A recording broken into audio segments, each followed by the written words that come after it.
ఇంకోటి ఏంటంటే సార్, చాలామంది స్కూల్ ఏజ్ నుంచి కాలేజ్ ఏజ్ వరకు కూడా, ముఖ్యంగా స్కూల్ ఏజ్లో పిల్లలు చదువుతున్నారులే అని చెప్పి పేరెంట్స్ పట్టించుకోరు, బట్ ఎగ్జామ్స్లో ఫెయిల్ అవుతూ ఉంటారు కదా. సో అసలు వాళ్ళు ఇంట్రెస్టింగ్గా చదువుతున్నారా లేదా అని పేరెంట్స్ ఎలా తెలుసుకోవాలంటారు? ఎస్, చాలా మంచి క్వశ్చన్ అండి ఇది. ఈ రోజున ఎగ్జామ్ ఉంటే ఈ ఎగ్జామ్స్లో కూడా అండి రకరకాల ఎగ్జామ్స్ ఉంటాయి. ఒకటి లాంగ్వేజ్ ఎగ్జామ్ ఒకలా ఉంటుంది, సోషల్ స్టడీస్ ఎగ్జామ్ ఫలితాలు ఒకలా ఉంటాయి, మ్యాథ్స్కి సంబంధించిన ఫలితం ఒకలాగా ఉంటుంది, సైన్స్కి సంబంధించిన ఫలితం ఒకలాగా ఉంటుంది. అది బోర్డ్ లెవెల్ ఎగ్జామ్ అయితే ఒకలాగా ఉంటుంది, కాంపిటేటివ్ ఎగ్జామ్స్ అయితే ఒకలాగా ఉంటుంది.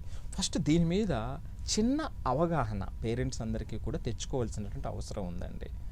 సో సపోజ్ ఏదైనా పిల్లవాడు నిజంగా ఈ రోజున చదవటం మొదలు పెట్టాడంటే అండి, ఈ కొన్ని సబ్జెక్ట్స్లో అంటే సెకండరీ సబ్జెక్ట్స్ ఉంటాయి. ఇప్పుడు సపోజు తెలుగు కానివ్వండి, లాంగ్వేజెస్ కానివ్వండి, సోషల్ స్టడీస్ కానివ్వండి, ఇలాంటి సబ్జెక్టులో ఏమవుతుంది అంటే వెంటనే అంటే ఒక 15 డేస్కో లేదా 20 డేస్కో వెంటనే ఫలితాలు కూడా రావడానికి ఎక్కువ అవకాశం ఉంటుంది. Right, you got my point. The సెకండ్ది ఏమిటంటే అండి, ఇప్పుడు అదే మీరు మ్యాథమెటిక్స్ను సైన్స్ని అనలైజ్ చేస్తున్నారు, హయ్యర్ క్లాస్కి వచ్చారు, 9th 10th లేదా 11th 12th వచ్చారు, నిజంగా పిల్లలు ప్రయత్నం చేస్తున్నప్పటికీ వాళ్ళకి వెంటనే ఫలితం రాదు. మీరేమో యాజ్ ఎ పేరెంట్గా నువ్వు లాస్ట్ వీక్ చెప్పావు కదా, చూసావా ఈ వీక్ కూడా ఇలాగ వచ్చింది, నెక్స్ట్ వీక్ కూడా ఇట్లా వచ్చింది అంటే ఇది ఫామ్ అవ్వటానికి ఒక 1 month 2 months పట్టచ్చు. ఈ రోజు పిల్లవాడు మొదలు పెట్టాడండి ప్రయాణం, నిన్నటి వరకు ఓకే వేస్ట్ చేశాడు అనుకుందాము, ఎగ్జాంపుల్ చెప్తున్నా. సో తర్వాత ఇది టైం పడుతుంది. సో ఈ విధంగా ఆ మధ్య డివిజన్స్ ఏదైతే ఉన్నాయో దీన్ని అవగాహన పెంచుకోవాలి. దీనికన్నా ముందు మనం చూడాల్సింది ఏమిటంటే వాళ్ళు చదివేటప్పుడు వాళ్ళు పెట్టేటువంటి శ్రద్ధ అండి, వాళ్ళు ఎంత ఫోకస్ పెడుతున్నారు, ఫోకస్లో ఏమైనా డిఫరెన్స్ వచ్చిందా, వాళ్ళ అటెన్షన్లో ఏమైనా డిఫరెన్స్ వచ్చిందా, that is a point number 1. Point number 2, మీరు ఇందాక కంప్లైంట్ చెప్పారు, ఫోన్లు కానివ్వండి, ఇంటర్నెట్ల గురించి కానివ్వండి, ఇలాంటి కంప్లైంట్స్ ఉంటాయి మనకి. మరి ఈ ఫోన్ కానీ ఇంటర్నెట్ కానీ చూస్తున్నటువంటి టైం సపోజ్ 2 hours చూస్తున్నారు అనుకుందాం, దీంట్లో ఏదైనా కొంత టైము వీళ్ళు సబ్జెక్ట్ రిలేటెడ్ మ్యాటర్కి ఏమైనా మళ్ళించారా? నేను చాలా ప్రాక్టికల్గా చెప్తున్నానండి.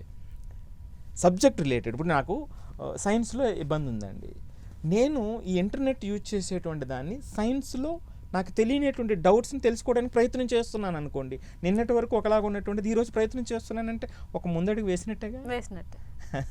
సో ఆ 2 hours మీరు ఏదైతే వేస్ట్ అనుకుంటున్నారో అందులో కూడా ప్రొడక్టివిటీ వస్తున్నట్టేగా. సో ఈ విధంగా ఫోకస్ అటెన్షన్ పెరిగిందా, వీళ్ళ యొక్క ఆలోచన విధానంలో తేడా వచ్చిందా, లేదు మూడవది నిజాయితీగా మీతో వచ్చి చెప్తూ ఉన్న వాళ్ళు ప్రయత్నిస్తానండి మీతో షేర్ చేసుకోవడానికి అవకాశం ఎక్కువ ఉంటుందండి.